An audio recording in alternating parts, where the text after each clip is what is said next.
Welcome to Suburban Warrior, the podcast that will impact, inspire, and empower you to transform your mindset and become the badass warrior that you are. I'm your host and fellow warrior, Chrissy Pfeiffer, former clinician and corporate marketing exec turned multi-passionate entrepreneur, performance and life coach, and mom to 4 not-so-little warriors.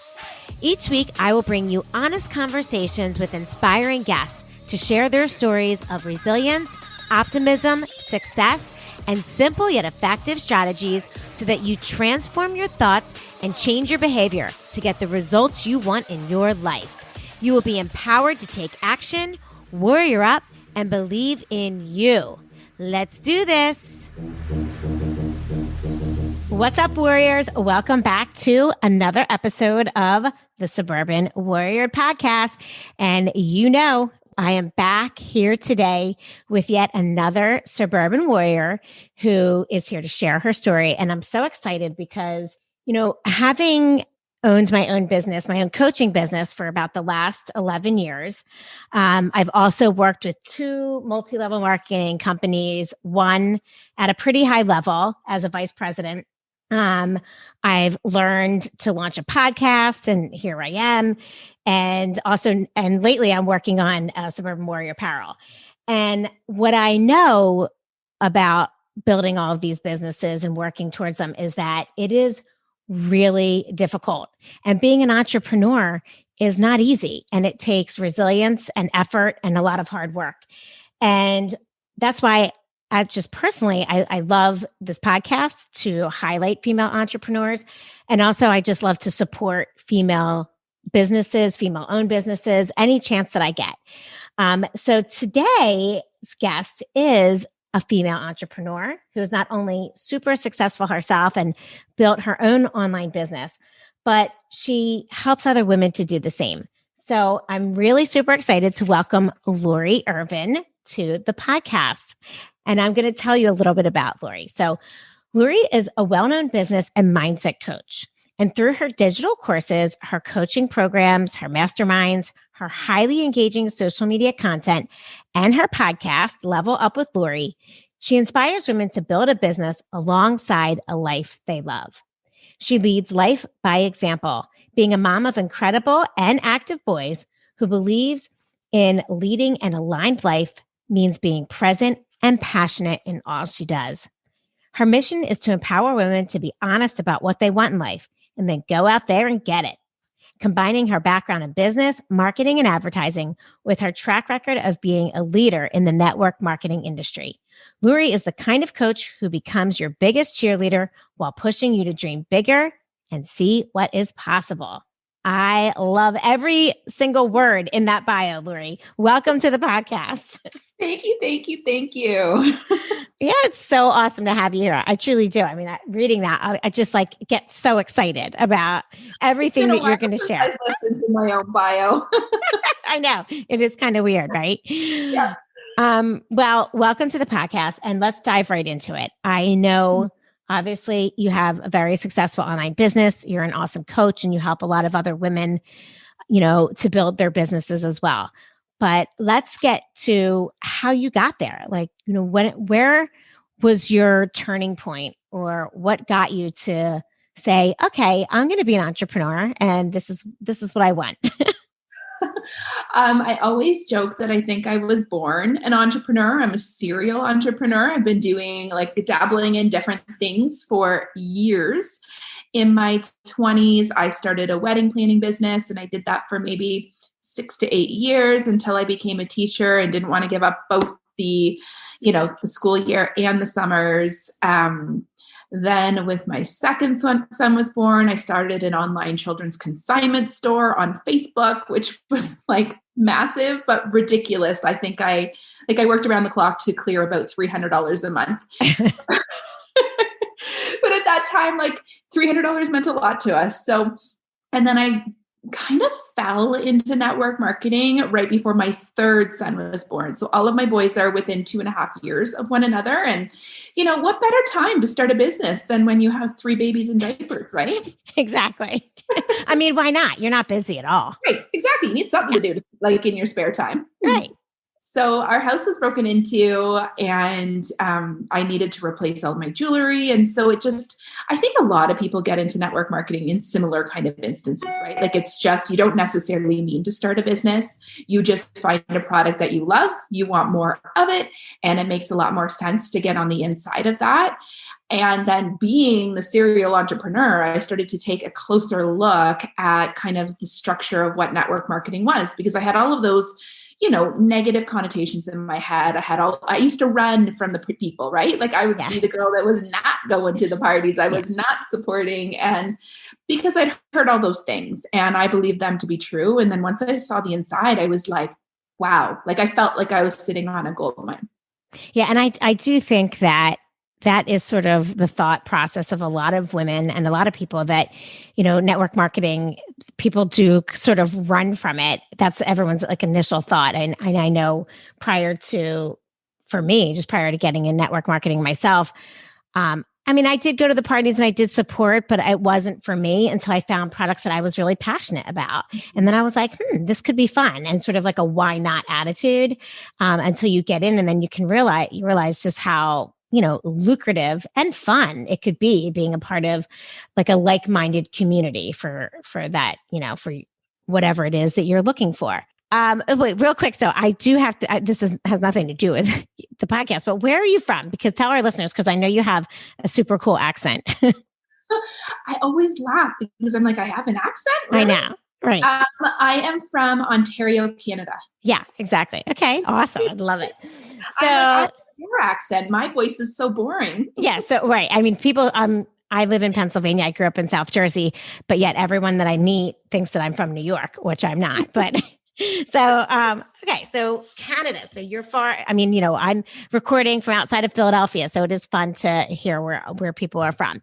Okay. So now I know that, you had something happen to you in your life that sort of caused you to switch your perspective and your mindset on your business. Can you tell us a little bit about that?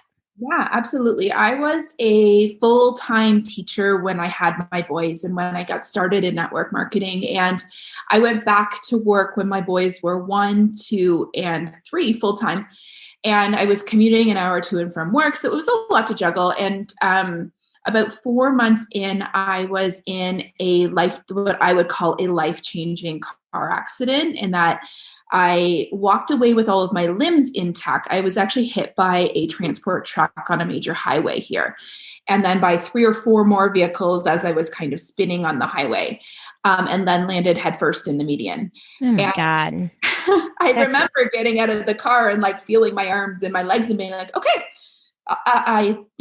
It's a miracle that you were even able to get out of the car. It's insane. Yes. And I don't really remember any of that, except it was probably just natural instinct to hop out.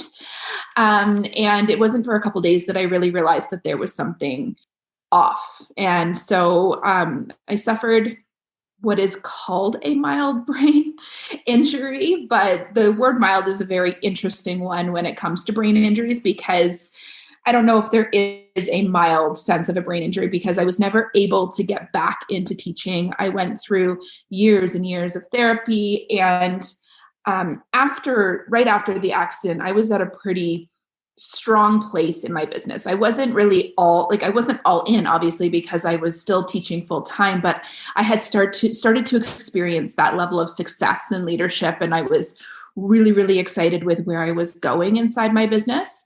And there were these moments where I couldn't get out of bed after my car accident. I couldn't leave my room. I couldn't leave my house. And everybody, you can only imagine, I'm sure, I had babies at home, and my mom and my husband and my friends and everybody just assumed that my business would be the thing that I let go of, right? Yeah. Like that I walked away from. It wasn't good for me. It wasn't good for my family. But there was just this part of me that was like, I can't. It was the one place in my life where I still got to show up like me, like when I came to, and I wasn't as much as before, and it was different than before. But when I showed up, when I was there, I still got to be me. I wasn't me with a brain injury that everybody wanted to talk about and analyze. I wasn't me that lived in specialist appointments. I still got to be me inside my business. So it was almost like, for me, it was a life raft, and I held on for dear life. because it was the one thing in my life that I still got to do well, because parenting wasn't easy after that. Like moving around wasn't easy. So my business, it was still a place where I got to do well. Anyways, however, I couldn't do it the way that I was doing it before, obviously. Yeah, I'm sure. I mean, now you have physical challenges, you don't feel well, you still Mhm. have to be a mom, so you have to figure out how to pivot and still run your business. So how did you do that? Well, at that time, my business was about, I mean, this was a world where we actually got to leave our house, imagine. Yeah, But exactly. it really wasn't a world. Like, I mean, this was over 5 years ago. So people weren't really online, right? Like they were Yeah. dabbling a little bit here and there, but not for our businesses. We were not full steam ahead online. We were just, we had like, we connected with our customers a tiny bit. We connected with our teams online. But I thought, you know what if I could recreate what I have built in person online? What if I could change the way that I'm doing this and take it all online? Then I could work around my specialist appointments. Then I could work around my harder days. Then I could work around the very limited capacity that I actually had to connect into my business. And that's what I ran with. And that's what I figured out. And it's interesting because I've never truly gone back. Even as I've gone through the healing process, I've never gone back to the way that I used to do it before. Yeah, isn't that interesting? Mhm. That you have one way of doing really anything, whether it's business, the way we work out, the way that we just do like get in our daily habits, right? And the way that we do anything. And then sometimes it takes like some type of event that Mhm. really makes us shift. And, I mean, gosh, if COVID hasn't shown us that, right? That's just, we hit the pandemic. I was like, this feels like I feel like everybody's feeling like I felt when I came up, like when my car accident happened. All of a sudden, everybody was scrambling to figure out a different way to do business. And I was so incredibly grateful that it really didn't change my business. Yeah, that's pretty incredible. So basically, what you did was you shifted a lot more of your business online, Yeah. and I'm sure that wasn't easy because that takes a lot of learning and Mhm. doing things a lot differently. But you must have had, you know, a certain mindset that really made you continue to push on and get through that. So, what was your mindset like at that time? Well, I think if anybody's ever heard that fixed mindset versus the growth mindset, like I definitely, there's nothing I don't believe that I can't learn, right? Yeah. That I can't fail at in order to get better at. So for me, it was just about trying things out, seeing what worked, seeing what clicked, taking back the ways that it didn't, revising and trying it again. Yeah, absolutely. Everything. I just love the whole theory behind the growth mindset. And, Mhm. I talk to my kids about it all the time because I feel like they, especially their generation, I feel like, if they're not like great at something right away, then they just want to pivot or they don't want to do it anymore. And it's all about the not yet. Like, you're not great at it yet. You have to actually practice. You have to work hard, whether it's homework or sport or dance or whatever it may be. It's the whole theory of, well, you're just not good at it yet. And I have to remind myself of that all the time too. I think as adults, we're not as eager to learn or to put the time in sometimes when it comes to figuring something out. But I have to remind myself, well, it's just not yet. I mean, I can do it. I mean, this whole Well, podcast is a great reminder for me. exactly. We had Yeah. no idea how to start a podcast when we did, right? And I remember No. thinking it would be so complicated. There's no way I would figure it out. And then now it's pretty easy. Yeah. Absolutely. And it's just like anything else, right? It's step by step. It's brick by brick. It's learning Yeah. one little step at a time. And then you're like, oh, okay, I got this. So, okay. So now that I know that, so you have a successful online business, but you also coach other women to help them build their presence online or build their business to become entrepreneurs. So, can you give us some tips or some advice that you would, recommend to maybe some listeners out there that are thinking about starting a business, but have that little voice of self doubt in their head, which we all do every day, but that says like, you can't do this, you're not good enough. all of those things. Any little hints or tips for them? Yeah, I think one of the biggest things that we need to know is that we all struggle with that, right? Like that little voice exists for all of us. And that little voice is really just like that fear in our bodies that's trying to keep us safe, that's trying to protect us. But if we can push past that, there really is no limits, no boundaries to what we can actually do. And what we can accomplish. Really, the only limits and the only boundaries and the only like ceiling that we have is what we believe we have. Like if we believe we will, like I always say that we can never outperform our own expectations of ourselves. We'll never outperform that because it stops us from taking that next step, from following our intuition, from following our gut or our little like the good voice or that good angel that's sitting on your other shoulder telling you can do this. Why don't you try it this way? Like go for it this way. And I think if I had one piece of advice about starting a business, whether that's a network marketing business or that's something else, it's to find something that you love doing. Because in the beginning, you're probably going to still have to do the other things that put food on your table, right? So if you can find something that you love doing that feels like you do it for free anyways, or it brings you joy, it lights you up and it gives you energy, you will love working. Like sometimes I think when I wake up in the morning, I'm like, how blessed am I to get to do what I love all day long? Like I never get that like sinking feeling on Sundays. I don't mind when the day starts and the kids head off to school. In fact, I love it. And I can't wait till they head off to school one day again, but yeah.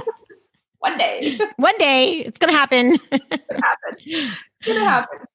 And I think for me and the women that I coach, it's that we often get so stuck in our heads that we never take one step forward. So if we could just if you could figure out your dream or figure out your goal, and it doesn't need to be big, it doesn't need to be massive, it doesn't need to be a mountain, but what is one thing that you could do today that would move you closer to that? So you were talking about starting a podcast, how we thought it was hard before, right? Well, maybe your first steps towards starting a podcast is taking a course that teaches you how to start a podcast. Yeah, right. Or it's talking to somebody else about starting a podcast. Like we have to take those little step forwards every single day. And one step forward every day of the year is 365 steps forward in a year. That's amazing, right? You'll be where you want to be quicker. Absolutely. So I was writing stuff down as you were talking because I think you just gave so many great tips. And, first saying you have to really believe it. You have to kind of go in your mind to limitless, creation. You have to see it. And I have a quote. It made me think. I have a quote. We have a chalkboard in our kitchen, and everyone's responsible every week for changing the quote. And I put the quote on this past week because I'm reading this book, The Game of Life and How to Play It by Florence Scovel Shinn, which is an awesome book, by the way. And there was a quote in there that said, "Man can only receive what he sees himself receiving." And again, that just goes to you're only going to get what in life, what you believe you're going to get. You have to see it. And, I put that up there because we were talking to my son about some of his basketball plays and stuff. And I always tell him, you have to vision, you have to see yourself. You have to pre-play the event prior to stepping on that game. You have to see yourself making the shot. You have to see yourself, whatever. I don't even know the sports terms, but you know what I'm saying? So I love that. That you mentioned about believing it. And then showing up finding something that you love doing, that's huge, right? It's the energy. And I think a lot of people I know, at least for me, I have some clients that always feel pretty stuck on, well, I don't know what I love and what is my purpose and what am I passionate about? And you mentioned, it's the energy, right? And I say that too. I think you have to, look within yourself and look at how you feel when you're doing certain things throughout your day. Because when your energy is high and when you're really passionate about what you're doing, that's it. I mean, it's that simple. It's really, that's what you're good at. It is the secret sauce. Exactly. So true. And what's incredible is when you look out at the world, there are there's a role for everybody. You can build a business around anything, especially these days with the way that the internet opens up the world. So like, if you can dream it, you can achieve it. I love that saying. Yeah, and it's so true. It is so true. And then the other thing you said, just about moving forward and taking the little steps. I mean, I will say I had and this, I'm just giving examples, but I had the thought about Suburban Warrior for an entire year before I actually like I even had the URL and I had my Instagram, but I just didn't post. I didn't do anything because I was like, all the self-doubt was holding me back. And when I finally like put my first post on Instagram, I like literally clicked post or share or whatever it is. And I broke out in a sweat and I got all red and I had all of these like literal or physical symptoms because I had built it up for an entire year. And then I was like, what? Like, why did I do that to myself? Like, it was the most ridiculous thing. Like, ever. It is amazing what swirls around in our head and stops us from doing things. And I think we are so concerned about what the rest of the world thinks. And what I always tell myself is they're not really looking at you, Lori. Like they are caring about what they're doing themselves. They're worrying about other people staring at them. The world does not revolve around you, Lori. Exactly. Nobody really gives a, what? They're just like, okay, cool. They're just, they just keep scrolling, they read it. Okay. Maybe you get a like and see ya. So, it is so true. It's just the same to them as it does to us. Exactly. So it's just about taking that first little step and not overthinking it, whether it's a phone call, reaching out to a friend, reaching out to a mentor, asking some advice. It is just about taking the first step. So I love all of those, tips that you gave us. So what about for yourself? What do you do? Is there something that you do on a daily basis that, whether it's a mindfulness practice or just like a little something that you make sure that you do that brings joy to your day? I just think for me, like, yes, I have a morning routine where I come in and I light my candle and I pull my cards and I do all of that. But I think for me, it's the check-ins. It's the little check-ins, right? Like, because I find that time is this interesting factor, right? When you could complete something in 5 minutes or 5 hours, and it could be the same project that you're working on. But if you're working inside inspired space, like your energized space, and I actually did a post on Instagram in my stories today that said, I fought all the time. I had every mentor tell me, Lori, you need to wake up, you need to have your morning routine, and this is what you need to do to start your day. You don't work when you very first start. And I felt frustrated every day with that because I wanted to be working. And so now, like, I just wanted to get up and I wanted to work because I love doing that. And you know what? Then I started thinking, I don't need to work inside anybody's routine. I need to do what brings me energy. So now I start my day with work and then I move into my morning routine a little bit later.